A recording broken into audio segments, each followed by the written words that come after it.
오늘 말씀의 제목은 반드시 그리고 속히라는 제목으로 다니엘서를 우리가 함께 읽고요. 그 다음에 요한계시록의 한 부분을 함께 읽었는데요. 우리는 우리에게 지나가는 시간들 속에서 고통스럽고 견디기 어려운 것들은 빨리 지나가기를 바라죠. 그렇다고 치고 내가 손해봤다고 치고 살았다 치고 빨리 지나가기를 바라는 이런 심정들이 있습니다. 그런 시도 있죠. 국화꽃 앞에서라는 시. 살기가 버겁고 이것저것 모든 살아가는 정황 속에서 겪어내야 되는 행사치들이 너무도 피곤한 어느 시인이 거울 앞에서 국화꽃의 심정으로 자신의 빨리빨리 살아내서 이제 노회한 얼굴로 거울 앞에서 국화꽃 같은 자신의 얼굴을 보기를 원한다는 시가 있지 않습니까? 빨리 살아내고 싶은 거죠. 우리가 현실을 살아가면서 하나님, 나는 당신을 믿고 당신에 대한 믿음 하나 가지고 모든 사람 앞에 나의 삶을 보라. 내 삶에서 하나님이 함께하는 것을 보지 않느냐. 이렇게 당신을 나타내며 산다고 하는 이 자부심 하나로 내가 없이 살아도, 내가 성공하지 못하고 살아도, 내가 고만고만하게 살아도 이 자부심 하나 갖고 사는데 하나님 나를 이제 좀 빨리 데려가 주시면 좋겠습니다. 이런 마음을 가질 때가 있어요. 근데 하나님은 우리를 그 과정을 빨리 속전속결로 지나가게 하시고 당신의 나라를 빨리 데려가면 좋겠지만 안 데려가신다고요. 안 가고 싶어하는 사람은 오히려 또 빨리 가고, 또 빨리 가고 싶어하는 사람은 또 이런저런 과제를 주시면서 길게 끌게 하십니다. 도대체 하나님의 목적이 뭘까? 하나님 뜻이 어디에 있는 것일까? 가끔은 하나님의 뜻을 알고 싶은데 그 뜻을 우리가 정확하게 알지 못해서 우리의 믿음이 오리무중에 빠질 때가 있다는 것이죠. 그래서 성경을 다시 펼쳐봅니다. 그래서 말씀을 다시 한번 읽어보고 말씀을 주에 해놓은 주의 서들을 한번 쭉 읽어보느라면 와 닿는 게 있죠. 그래서 그 중에 다니엘서와 요한계시록의 말씀을 가지고 다시 한번 오늘 말씀을 정리해 봅니다. 구약은 하늘의 원형을 이 땅에 이런저런 사물들과 그림자들을 펼쳐서 우리에게 그 하늘 원형을 이해시켜주는 그림 구약입니다. 그런가 하면은 우리가 함께 읽은 요한계시록, 이 요한계시록은 그 하늘의 모습을 직접 글로 묘사하는 것이죠. 그래서 직접 글로 묘사해서 그대로 된 그 글이 우리가 이해할 수 없는 어휘들, 단어들이 많아요. 그런데 그 직접 하늘에 펼쳐진 장면들을 글로서 소개하여 그 글을 읽는 우리가 오늘을 살아가는 우리의 삶의 과제들, 살아가는 이 인생의 여정 속에서 닥치는 여러 문제들이 있죠. 해결하기 어렵고 이해가 안 되는 내 삶에 닥쳐오는 이런저런 일들을 해석할 수 있는 힘을 주신다는 것입니다. 그런가 하면 사도행전은 예수가 성천하신 후에 당신의 영을 보내서 하나님의 나라를 지금도 완성해가고 있다는 이 역사 이야기, 다시 말해서 하늘에서의 예수의 사역을 이 땅에 그 예수의 삶을 살고 있는 제자들을 통해서, 제자들의 사역을 통해서, 그 제자들의 삶을 통해서 보여준 계시가, 그 계시를 기록한 것이 사도행전입니다. 그렇다면 요한계시록은 뭘까요? 요한계시록은 직접 하늘에서 어떤 일이 일어나고 있는지를 기록하여 오늘을 사는 우리에게 내 삶에 전개되는, 내 삶에 닥치는 일들을 해석할 수 있는 능력을 주는 것이 요한계시록의 기록 목적입니다. 이렇게 성경은 구약을 읽어도, 구약의 다니엘서를 읽어도, 또 신약의 사도행전이라고 하는 제자들의 이 선교 사역을 읽어도, 그리고 요한계시록을 읽어도, 어디를 읽어도 어디를 펼쳐도 다 한 가지 이야기를 하고 있습니다. 우리를 구원하시는 하나님의 역사, 우리를 구원하시는 하나님의 역사, 한마디로 말해서 뭡니까? 예수 그리스도의 이야기를 소개하고 있다는 것이죠. 어디를 펼쳐도 우리를 사랑하시고 우리를 구원하시는 하나님의 이야기가 연결되어 있다는 것입니다. 창세기에서도, 다니엘서에서도, 사도행전에서도, 복음서에서도, 요한계시록까지. 사람들은 이야기해요. 야, 네가 2000년 전에 태어나 봤니? 그때 예수를 봤니? 넌 예수를 본 적도 없잖아. 너는 중동당에 가본 적도 없잖아. 그 중동 땅에 2000년 전에 나타났다고 하는 예수 정말로 있었는지 없었는지는 모르겠지만 있다고 치자. 근데 너하고 무슨 상관이야 이렇게 말할 수 있어요. 사실 그렇습니다. 저는 예수를 본 적이 없어요. 여러분들 보셨습니까? 그것도 지금 가면 중동 땅에 가면 볼 수 있을까요? 아닙니다. 가도 볼 수 없습니다. 2000년 전에 있었다고 하는 그 예수를 우리는 본 적도 없고 만난 적이 없어요.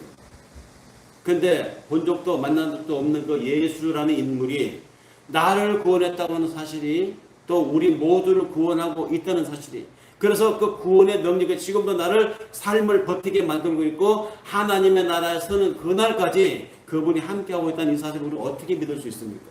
그 예수가 실체였다는 것, 그 예수가 정말로 나와 관계가 있다는 걸 우리가 어떻게 믿어요? 본 바가 없는데 증거가 있습니다. 그 증거가 뭐냐? 바로 말씀입니다. 그 예수 그리스도에 관한 증거가 곧 이 말씀이다. 계시의 내용은 하나님의 말씀이었고 그 말씀은 곧 예수 그리스도에 관한 증거였다 이야기하고 있지 않습니까? 그런데 저는 예수를 직접 본 적은 없지만 이 말씀이 증거하니 이 말씀이 믿어진다는 것이죠. 그리고 이 말씀이 증거하는 대로 그 예수 그리스도가 지금도 내가 하나님을 믿는 사람으로 믿음이 흔들리지 않도록 나를 붙잡아주고 계시다고 내 속에 역사하고 계시다는 사실이 믿어진다는 것이죠. 이것을 복음이라고 하고, 다른 말로 예수와 그의 삶 자체가 바로 이 복음의 내용이었다는 말입니다. 그 예수의 삶이 그럼 어떤 삶이었습니까? 성경은 예수의 삶을 가리켜서 광야의 삶이라고 합니다. 광야의 삶. 광야 교회의 삶을 예수가 살았다고 하죠. 광야의 교회. 교회가 누굽니까? 바로 여러분들 한 사람 한 사람이 교회입니다. 우리가 그 예수의 삶을 살아내고 있다. 이 말은 달리 말하면 우리가 그 교회의 삶을 살아내고 있다는 것입니다. 그러니 그 광야의 삶을 살다 가신 예수는 우리의 삶을 살다 간 것입니다. 우리 교회의 삶을 살다 간 것이죠. 그렇기 때문에 그 예수를 따르고 그 예수의 삶을 추앙하는 우리 역시 그 예수처럼 살아야 한다는 것입니다. 그리고 살고 있잖아요. 광야에서. 인생이라고 하는 광야에서 우리가 이 교회의 삶을 살아내고 있지 않습니까? 하나님을 믿고 예수 그리스도를 따르는 이 삶의 모양 자체가 복음입니다. 우리가 정말로 예수 그리스도의 삶을 제대로 따르고 있으면 그렇게 사는 내 삶의 이 모양 자체가 바라보는 다른 사람들에게는 복음이 된다는 말입니다. 우린 그 자부심으로 살아요. 내가 없이 살아도, 내가 높은 자리에 올라가지 못하고 한 세상 인생 끝난다 하더라도 내가 살아왔고 내가 생각해왔고 내가 지향하는 바를 아는 사람들이 내 삶을 기억할 것이기 때문에 나를 기억하는 내 자녀들이, 그 자녀의 자녀들이 나를 어떻게 기억할까? 예수 믿고 살아갔던 한 인생을 기억할 거 아닙니까? 그러니까 내 삶 모양 자체가, 예수를 믿고 살아가는 그 삶 자체가 이미 복음이라는 것이죠. 그런데 현실에서는 그렇게 복음으로 살아가는 우리를 바라보는 세상 사람들의 인식, 아니 때로는 그렇게 살아가는 나 자신에 대한 나의 인식이 너무너무 억울할 때가 있어요. 너무너무 하나님 앞에 야속할 때가 있습니다. 그런 심정을 우리만 느끼는 것이 아니라 오래전에도 하나님의 양식, 하늘의 양식으로 살아가는 사람들의 심정이 똑같았어요. 그래서 시편 22편에 고백한 시인의 심정을 그대로 한번 옮겨봅니다. 거기에 시인이 이렇게 말합니다. 나의 하나님, 나의 하나님, 어찌하여 나를 버리십니까? 어찌 그리 멀리 서서 계셔서 살려달라고 울부짖는 나의 간구를 듣지 아니하십니까? 그러나 나는 사람도 아닌 벌레요, 사람들의 조롱거리고 백성들의 멸실거리일 뿐입니다. 나를 보는 사람들이 누구나 다 나를 빗대어서 조롱하여 입술로 삐죽거리고 머리를 흔들면서 비아냥댑니다. 저가 하나님께 그토록 의지하였다면 하나님이 저를 구하여 주겠지.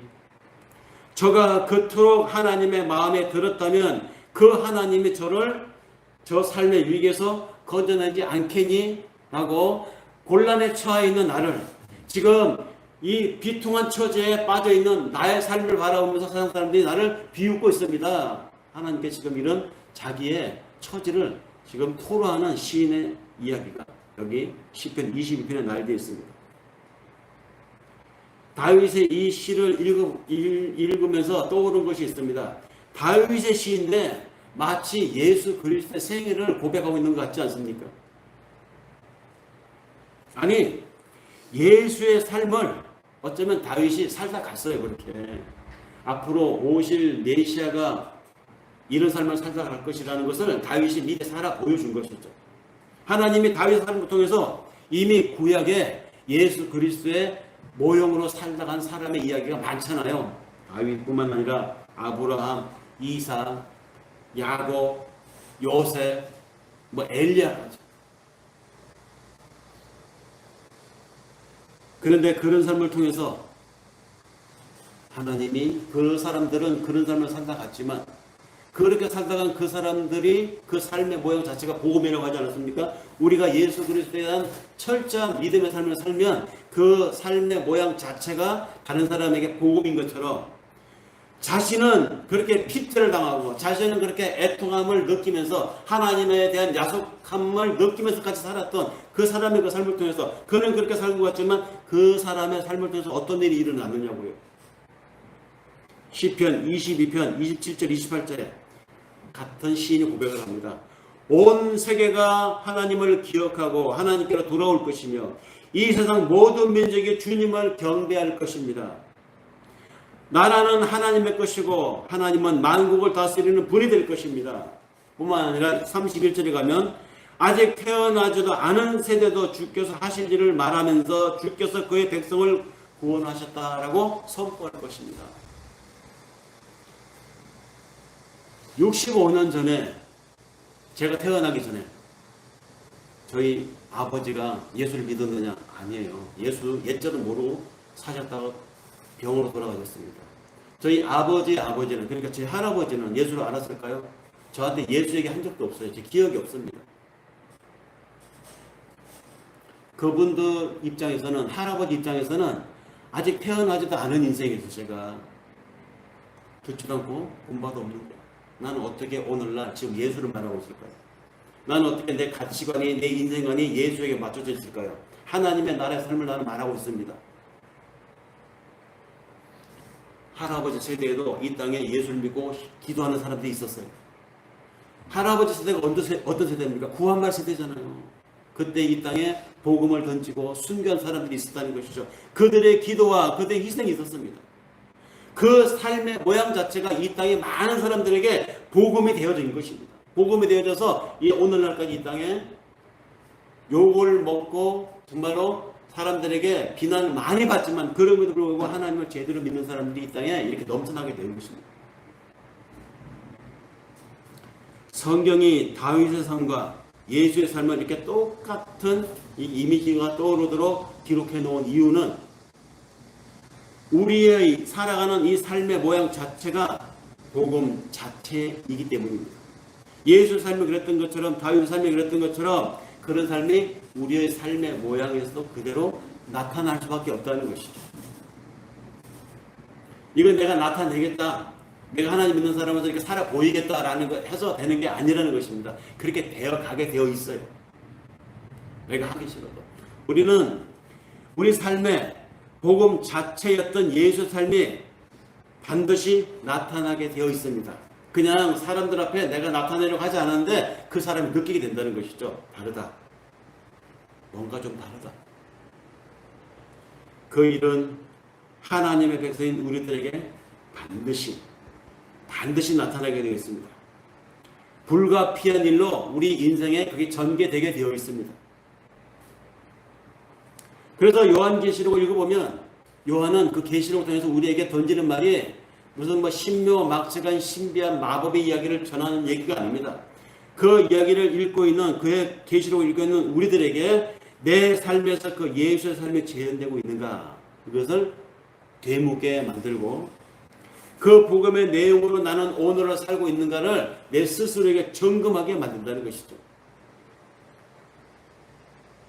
그렇다고 어떤 분들은 이 말이 야 그렇게 신앙생활 할 수 있을까? 나는 자신이 없는데 어떻게 그렇게 완벽하고 흠이 없게 도덕적으로 윤리적으로 퍼펙트하게 살아낼 수 있어? 난 그렇게 못해. 미래 겁을 먹고 신앙을 포기할까 하는 분도 있어요.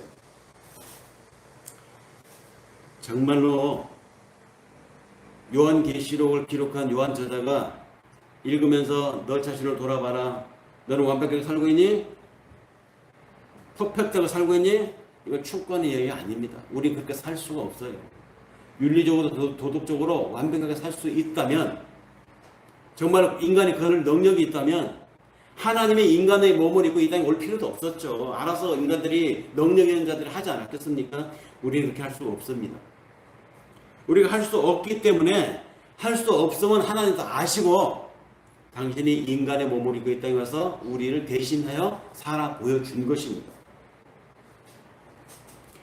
성경이 요구하는 삶은 나를 죽여서 내 주변의 사람들이 살아날 수 있다고 하는 이 십자가의 원리를 나보고 해내라는 것이 아니에요. 그런 삶을 이해하고 그 삶을 가지려고 애를 쓰라는 것이지 정말 그 삶을 완벽히 살아내는 것이 아닙니다. 우리는 살아낼 수가 없어요. 그래서 애를 쓰는 과정에서 실패할 수 있고 실수할 수도 있습니다. 실패하고 실수해도 적어도 삶의 가치관이 나는 하나님의 자녀라고 하는 나는 하늘 백성이라고 하는 이 방향성은 잃지 말라는 것입니다. 방향성은 잃지 말라고 방향을 잃지 말라고 그래서 말씀을 읽으라는 것이에요. 그래서 요한계시록은 이 저자가 자기의 글을 통해서 너는 하나님의 길에 제대로 서 있는가 너는 예수의 광야 삶을 제대로 살고 있는가를 수시로 돌아보라는 것입니다. 방향성은 잃지 말라고. 내 스스로 그렇게 살 수 없기 때문에 하나님 안 되네요. 이게 잘해보려고 했는데도 안 되네요. 잘해보려고 해서 몇 번 잘하게 되니까 결국은 내가 거만해지고 결국은 내가 했다고 하는 어느새 내 착각에 또 앞서갑니다. 그러다가 제가 또 무너졌습니다. 역시 나한테는 하나님이 필요합니다. 이걸 경험하라는 것입니다. 하나님이 믿음의 삶에 내가 자고하게 되면 나를 꺾고 그래서 하나님의 은혜가 필요하다는 그 은혜의 당위성, 은혜의 필요성을 수시로 우리에게 깨닫고 경험하게 하기 위해서 이 길에 하나님이 개입을 한다는 것입니다. 그래서 그 과정에서 이 믿음의 삶에서 때로 억울한 일도 발생하고 때로 불편한 일도 생겨나는 것입니다. 그래서 생겨나는 것이죠.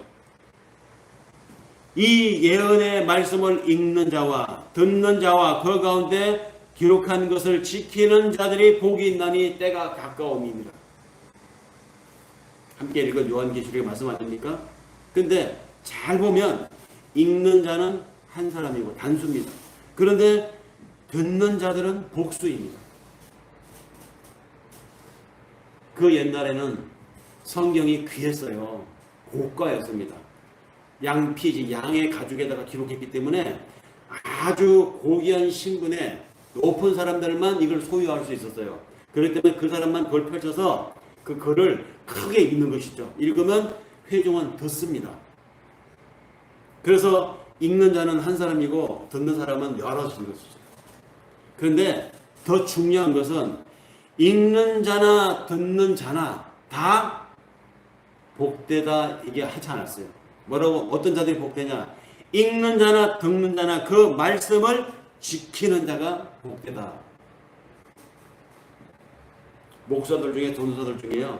말씀을 선포하는 사람들 중에 자기는 선포만 하고 정말 선포한 대로 안 사는 사람들이 있죠.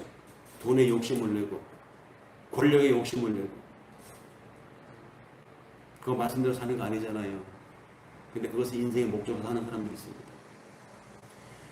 앉아서 선포되는 설교를 듣기는 듣는데 들을 때뿐이고 교회 문 밖을 나서면 일주일 동안 살면서 그 말씀대로 안 사는 사람도 있어요. 그래서 요한계시록에 기자가 그렇게 말하는 것이죠. 말씀을 선포하는 자, 말씀을 듣는 자, 그게 아니라 선포하는 자나 듣는 자나 다 그 말씀을 지키는 자가 복이 있다. 복 있는 자들이 누굽니까? 바로 우리들이잖아요. 믿음의 반열에 들어선 사람들이잖아요. 말씀을 믿고 살아가는 우리들이잖아요. 우리를 구원받은 우리를 복된 자들이라고 합니다. 그런데 복된 자들이라는 이 여기에는 전제가 있죠. 말씀을 지키는 자. 단지 듣기만 하고 지키지 않는 자들이 그때도 있었고, 단지 읽어주기만 하고 그 읽어준 내용을 자기는 안 지키는 자들이 그때도 있었던 것 같아요. 그래서 사도 야고보가 뭐라고 말을 하느냐 이렇게 말합니다. 사도 야고보서 1장 22절에 여러분들은 말씀을 실천하는 사람이 되십시오. 그저 듣기만 하고 스스로 속이는 사람이 되지 마십시오. 듣기만 하고 실천하지 않는 사람 속이는 자라고 했습니다. 누구를 속입니까? 자신을 속이는 자, 하나님을 속이는 자라고 했습니다. 선포만 하고 말씀대로 지켜 살지 않는 사람도 있어요. 그 사람 자신을 속이는 사람이고 하나님을 속이는 사람이라는 이야기입니다. 그때나 지금이나 하나님의 자녀라고 하는 하늘 백성인 우리들에게는 의무와 거기에 따른 책임이 있습니다. 우리가 쓰는 용어에서 의무, 책임 그러면 굉장히 부담스러운 용어예요. 마땅히 그렇게 해야 한다고 하는 부담감 같은 게 있습니다. 의무라는 말은 피하고 싶어요. 권리라는 말은 좋아하지만 권리에 따른 의무는 피하고 싶어 합니다. 어떤 것을 얻는 이익은 좋아하지만 거기에 따른 책임은 또 피하고 싶어요. 의무와 책임은 왜 부담이 따라오는 것입니까? 그런데 하나님의 말씀하시는 하늘 백성에서의 이 마땅한 의무와 책임은 우리가 하나도 부담을 가질 이유가 없어요. 왜냐? 하나님의 백성이 되면 그걸 내가 한다고 생각하면 부담스럽고 짐이 무거울 것 같지만 내가 하는 게 아니거든요. 하나님이 하게 해주십니다. 수고하고 무거운 짐진 자들아 다 내게로 오라. 내가 너희를 편히 쉬게 하리라. 내가 지어주는 짐은 무겁지 않고 편안하다. 예수님 말씀하셨잖아요. 하나님을 져준다는 것입니다.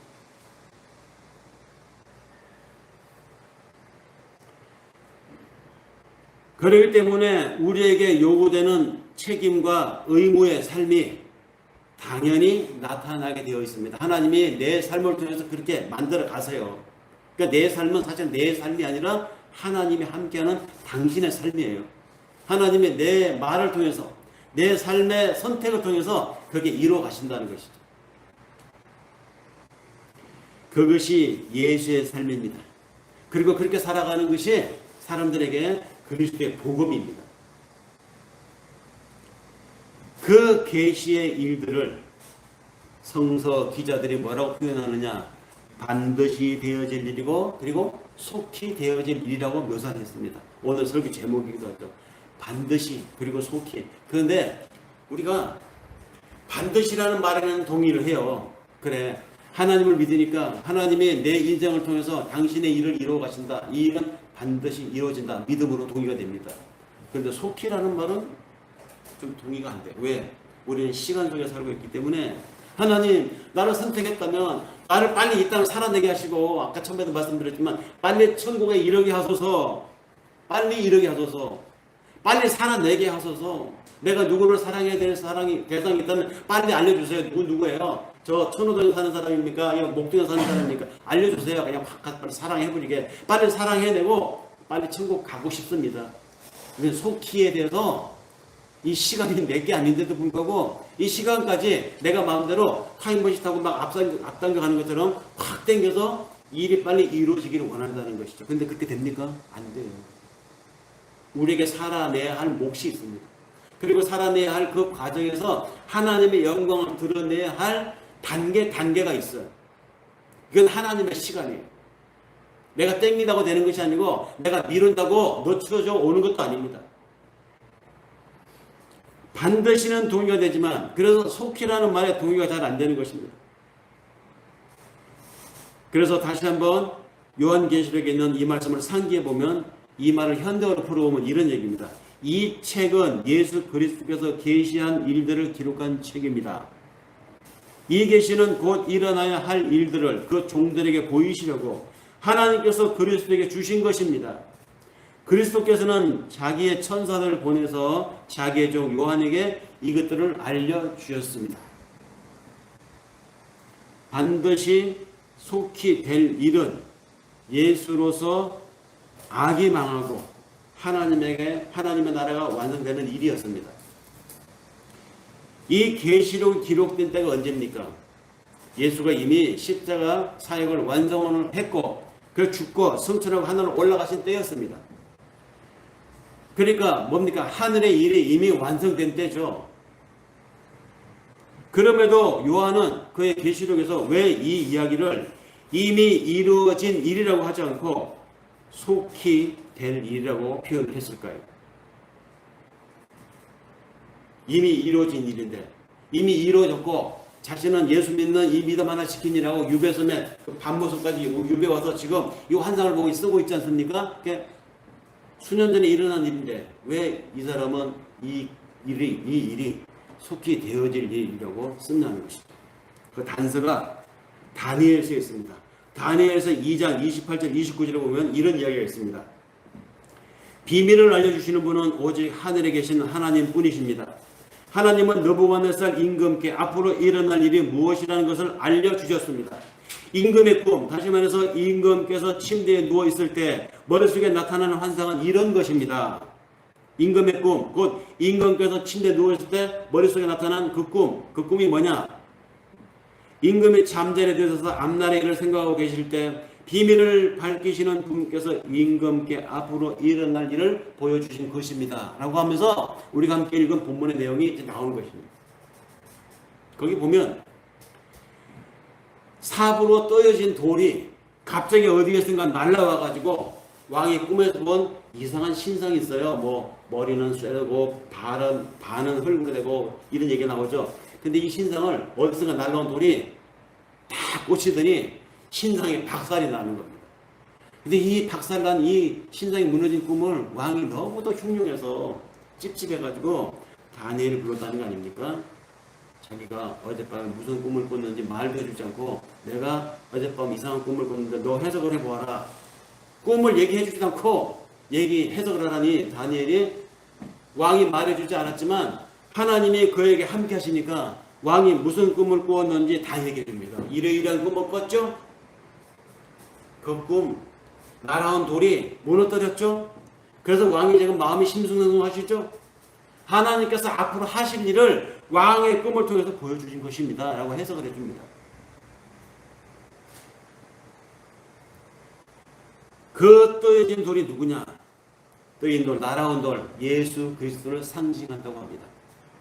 그래서 다니엘은 그것이 마지막 때에 하나님이 세상에 악을 물리치시고 마침내 하나님 당신의 나라를 완성할 것이라는 일정을 이 느부갓네살 바벨론 왕을 통해서 보여준 것이죠. 다니엘의 이 느부갓네살 왕을 꿈을 해석하는 이 얘기가 언제 있었던 일이냐? 남유다 왕국이 망했을 때입니다.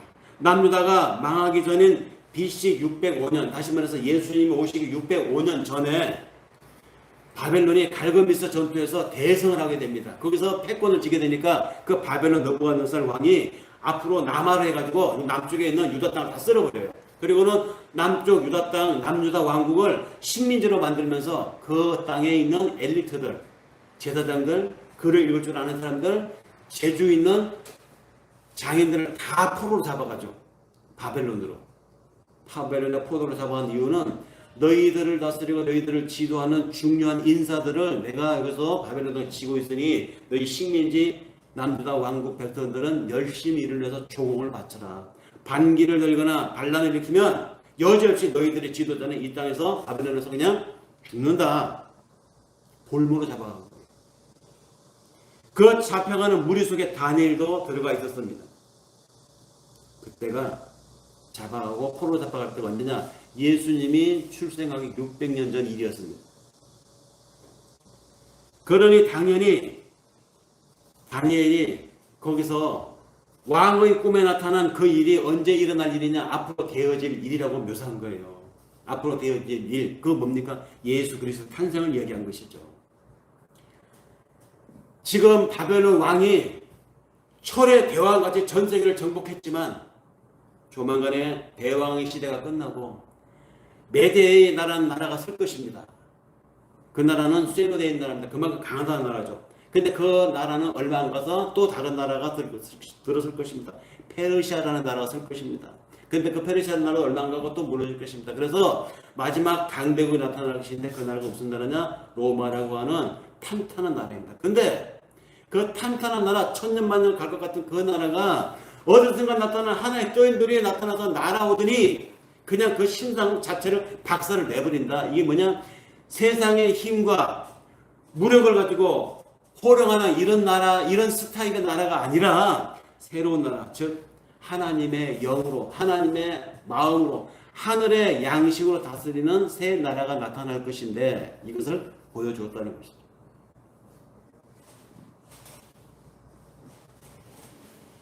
남유다가 망하기 전인 BC 605년 갈거메스 전투의 바벨론, 그 승리에 도취한 느부갓네살 왕이 이 다니엘을 통해서 자신의 꿈을 통해서 계시한 하나님의 역사를 들었을 때, 그리고 그 예언한 대로 다니엘이 그 꿈을 풀이한 대로 정말로 600년이 지난 후에 메데라는 나라가 망하고 그 왕성했던 바벨론도 망하고 페르시아도 망하고 로마라는 나라가 한참 뻗어나갈 때 예수가 태어나게 됩니다. 그 예수가 왔고 그 예수가 와서 하나님의 예언된 일을 했습니다. 십자가에 죽고 하늘 올라가셨습니다. 그러니까 그 일은 이루어진 것입니다. 계시록에서는 유다 지파의 사자로 언급된 예수를 이렇게 묘사하고 있습니다. 요한계시록 5장 5절에 그런데 장로들 가운데 하나가 나에게 와서 위로를 해줍니다. 울지 마십시오. 유다 지파에서 난 사자가 있는데 곧 다윗의 뿌리가 승리하였으니 이 사람이 7 봉인을 빼고 이 두루마리를 펼쳐서 사람들에게 보일 것입니다. 라고 하면서 나를 위로해줬다는 것입니다. 요한이 어느 강가에서 생명책이 있는데, 비밀의 책이 있는데 이 비밀의 책을 펼쳐서 사람들에게 읽어주면 사람들이 알 텐데, 생명에 참여할 텐데 아무도 이 봉인된 책을 펼쳐서 보여주지 못하더라는 것입니다. 그래서 요한이 안타까워서 애가 타서 그 강가에서 울었다는 것이죠. 그런데 어느 천사가 나타나더니 얘기했다는 것입니다. 울지 마십시오. 누군가가 나타나서 이 인을 띄고 생명의 책을 펼쳐서 사람들에게 보여줄 것입니다. 그가 누구냐? 유다의 자손으로 온 사자, 즉 예수 그리스도를 얘기하는 것이죠. 그가 와서 이것을 띌 것입니다. 7인을 띄고 이 두루마리를 펼쳐서 보일 것입니다. 그 책의 인이 어떤 인이었습니까? 그 책의 인, 예수 그리스도가 오기 전까지는 하나님의 비밀이었습니다. 예언자를 통해서 말해왔지만 알 수 있는 사람은 알았지만 대부분이 몰랐습니다. 알 수가 없었습니다. 왜? 다니엘에서 그걸 얘기해왔으니까요. 다니엘에서 12장 1절 4절을 보면 이런 말이 있습니다. 그때에 너의 백성을 지키는 위대한 천사장 미가엘이 나타날 것이니, 그리고 나라가 생긴 뒤에 그 뒤로 없던 어려운 때가 올 것이다. 그런데 그때에 그 책에 기록된 너의 백성들은 모두 피하게 될 것이다. 그리고 땅속에 티끌 가운데 잠자는 사람 가운데서도 많은 사람이 깨어날 것이다. 그들 가운데 어떤 사람은 영원한 생명을 얻을 것이요, 또 어떤 사람은 수치와 함께 영원히 모욕을 받을 것이다. 지혜 있는 사람은 하늘의 밝은 빛처럼 빛날 것이요, 많은 사람을 옳은 길로 인도한 사람은 별처럼 영원히 빛날 것이다. 그러나 너 다니엘아, 너는 마지막 때까지 이 말씀을 은밀히 지키고 이 책을 봉하여 두라. 많은 사람이 이러한 지식을 얻으려고 왔다 갔다 하리라. 다니엘에게 말씀하신 하나님 이 말씀이 무슨 얘기입니까? 때가 될 때까지는 인을 띄지 말라는 것입니다. 그래서 띄지 못하는 그 인을 사도 요한도 밤모섬에서 환상 중에 하나님 앞에서 그 인이 띄어지지 않아가지고 슬퍼하고 애통하니까 천사가 나타나서 사도 요한에게 말하는 것이죠. 장로로 나타난 그 천사가 말해주는 것입니다. 유다의 자손으로 온 한 이가 이것을 띄었다. 이제 슬퍼하지 말라는 것입니다. 그 언약은 예언된 마지막 때가 이르기까지 봉합하여 두라고 한 바로 그 인이었습니다. 인 아시죠? 지금은 우리가 이메일을 주고받으니까 인의 개념을 잘 모르는데 옛날에는 편지를 보낼 때요, 편지 내용을 절대 다른 사람이 보지 못하도록 편지 내용을 집어넣고 봉투를 덮어서 봉투 뚜껑에 이렇게 촛물 같은 걸 녹여서 이렇게 그 사람의 인장을 새깁니다. 그래서 빵 누르는 것이죠. 그 조금 더 내용을 보려고 훼손하거나 하면 인장이 훼손되면 누군가가 봤다는 것입니다. 이거 내용을 보지 못하도록 인을 친 거예요. 그 인. 그렇게 하나님의 말씀이 이 마지막 때에 일어날 일을 하나님이 인을 쳐놨다는 것입니다. 근데 예수가 십자가로 이 일을 이루셨고, 그렇게 하심으로써 하나님의 교회가 이 땅에 탄생하게 되었습니다. 그 교회의 이 땅의 삶이라고 하는 것, 하나님의 나라가 그 교회의 삶을 통해서 완성되어가는 과정이라고 하는 것, 이것이 바로 뭐냐? 그 인속에 담겨있는 비밀이었어요. 그러니까 이미 이루어진 일입니다. 예수로 인해서 이루어진 일입니다. 근데 왜 이루어진 일을 속히 될 일이라고 하느냐는 것이죠. 이미 이루어졌는데 예수로 인해서. 이래서 우리가 예수를 믿고 살아가는 이 땅에 우리의 신앙 과정이 그 논리가 적용되는 거예요. 이미 이 땅에 천국은 왔다. 그러나 내 삶을 통해서 이 완전한 천국은 아직 오지 않았다. 지금 이루어져 가고 있다. 그래서 이미 그러나 아직이라는 말을 쓰는 것입니다. 하나님은 내 삶을 통해서 나를 구원하심으로 내 삶을 통해서 이미 당신의 나라를 이 땅에 내 삶에 이루었어요. 저는 하나님의 나라를 믿고 살아갑니다. 이미 내 자리가 거기 있다는 걸 믿고 살아가는 것이죠. 이미 내 속에, 여러분들 속에 하나님의 나라를 임했습니다. 그러나 완전한 하나님의 나라, 하루 종일 1년 내내 하나님 앞에 영광 이 찬양을 온전하게 드릴 수 있는 환경은 그때 가서 완전하게 될 것입니다. 근데 그때 가서 완전하게 될 그 하나님의 나라, 찬양으로만으로도 우리가 기쁨이 충만할 수 있는 그런 상태를 사실은 그때 가서뿐만이 아니라, 그때 가서는 완전하겠지만 지금 이 땅에 살고 있는 천국을 살고 있는 우리의 정서와 삶의 정황 속에서 가끔 우리가 느껴요. 하나님이 함께 하심으로 내가 그 지경 속에서도 하나님을 찬양하느라, 이런 속에서 이 솟아오르는 기쁨을 느낄 때가 있잖아요. 바로 천국을 경험하는 것입니다. 이미, 그러나 아직의 이 논리, 이것은 뭡니까? 이미 임한 천국의 이 땅 현실을 이야기하는 것입니다. 요한은 영적으로 그리고 환상으로 그 하나님의 나라를 보았습니다. 이미 그곳에 하나님을 찬양하고 있는 교회의 모습을 요한은 보았습니다. 그리고 요한계시록의 그 기록이에요. 이미 본 것을 지금 쓰고 있는 것입니다. 그리고 악한 세력이 영원히 타는 불문에서 던져진 것도 보았습니다. 그 모든 내용들은 뭡니까? 다니엘의 예언대로 이루어진 것이었습니다. 하지만 보이는 현실세계, 오늘 우리가 살아가고 있는 이 가시적인 지금은 하나님의 나라가 만들어져 가고 있기 때문에 우리는 아직이라는 말을 쓰는 것이죠. 다만 그 일이 영적으로는 이미 이루어졌지만 전지전능하신 하나님이 계획하셨다면 그 일은 이미 이루어진 것이나 마찬가지이기 때문에 거칠 것 없고 무엇이든지 마음먹은 대로 다 하실 수 있는 분이 뭔가를 생각을 했다면, 계획을 했다면 그것은 계획하는 순간 뭡니까? 완성된 거잖아요. 계획과 실제는 달라, 이런 말은 우리 인간 세계에서는 쓰는 말입니다. 왜? 인간은 한계가 있고 변수가 많은 것을 다 고려하지 못할 수 있으니까. 그러나 하나님은 전지전능하신 분입니다. 그분이 뭔가를 계획을 했다면 내 태중에 있는 아이에 대한 계획까지도 우리가 어떻게 알아요? 하나님 다 알죠. 그래서 우리가 태중에 아이를 두고 기도하는 거예요. 하나님은 다 아십니다. 한꺼번에. 그래서 현실에서 가시적으로 실패 없이 하나님이 이루어 가실 것이라고 하는 확신에서 사도들이 이렇게 미래에 일어날 일을, 미래에 완성되어 있는 그 일을 마치 지금 현재에 완성되어 있는 것처럼 성경에서 묘사하고 있습니다. 이 믿음과 확신은 다니엘뿐만 아니라 요한 사도뿐만 아니라 베드로라고 하는 사도도 똑같이 가지고 있었어요. 그래서 그가 뭐라고 편지를 썼냐면, 당신의 편지를 받아보는 교회에 이렇게 썼습니다. 베드로전서 4장 7절. 만물의 마지막 때가 가까웠으니 그러므로 너희는 정신을 차리고 근신하여 기도하라.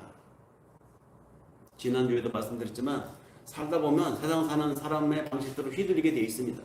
그러다 보면 내가 신의 자녀인지 세상의 자녀인지, 내가 하나님의 아들들인지 세상의 딸들인지 구분이 안 될 때가, 내 정체성이 혼란스러울 때가 있잖아요. 그걸 이해버리지 말라고, 그러므로 정신을 차리고 근신하여 기도하라고 베드로도 그의 편지를 받아보는 교인들에게 이렇게 편지했습니다. 근데 이 말이 어려웠나 봐요. 이해를 못한 것인지 아니면 실천을 따라가지 못한 의지가 부족했는지 사람들에게 그것이 잘 먹히지 않으니까 베드로가 다시 편지를 씁니다. 그래서 다시 편지 쓸 때 좀 더 쉽게 이해해서 이렇게 글을 씁니다. 베드로후서 3장 3절 6절에 여러분들이 무엇보다 먼저 알아야 할 것이 있는데요. 이것입니다. 마지막 때에 조롱하는 자들이 나타나서 자기들 욕망대로 살면서 여러분들을 향하여 조롱하여 말하기를 그리스도가 다시 오신다 하는 약속이 어디 있느냐. 조상들이 잠든 지로 만물은 처음부터 창조할 때부터 지금까지 그대로 있지 않느냐. 뭘 망한다고 뭐가 세상이 끝난다고 말하느냐. 그런 하나님의 약속이 어디 있느냐. 하나님의 말씀으로 하늘이 오랜 옛날부터 있었다는 것을 무시하는 사람들이 이 땅이 물에서 올라와서 물로 형성됐다는 것을 인정하지 않는 사람들이 또 물로 한때 이 세계가 홍수에 빠져서 하나님의 심판으로 망했었다는 사실을 무시하는 사람들이 그런 말을 한다고 베드로가 지금 이야기하고 있습니다.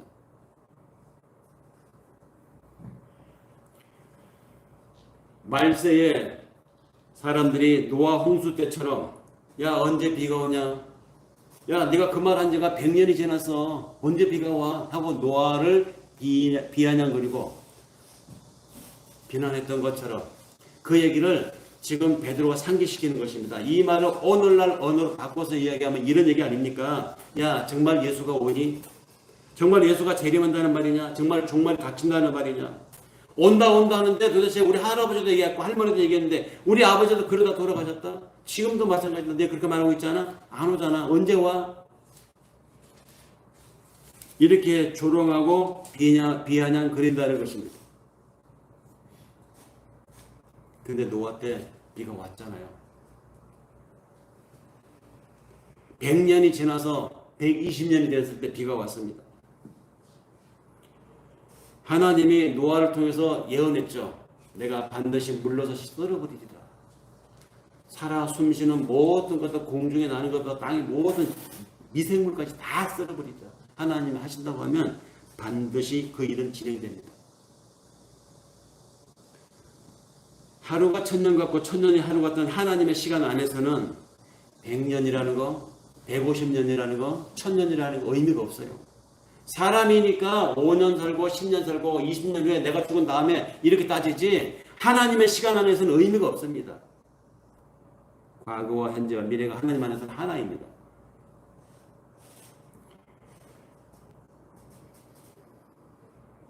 하나님이 하고자 한 일은 반드시 일어나고 이미 하나님이 시작한 일은 그 끝을 향해서 지금 달려가고 있습니다. 이런 것을 가리켜서 속히 될 일이라고 합니다. 이런 말은 시간을 강조한 말이 아니에요. 하나님 안에서 그 나라가 완전히 반드시 필연적으로 일어날 것을 강조하는 말입니다. 우리는 그 소망으로 살아갑니다.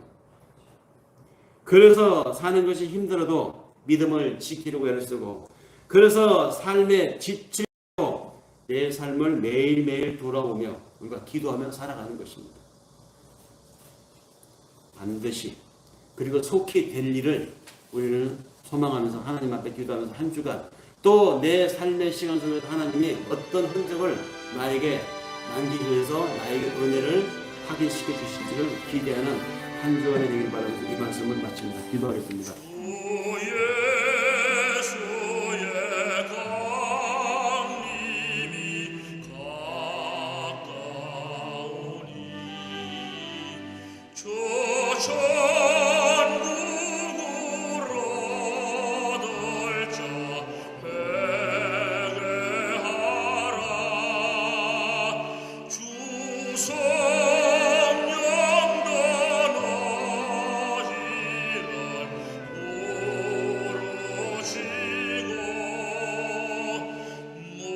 주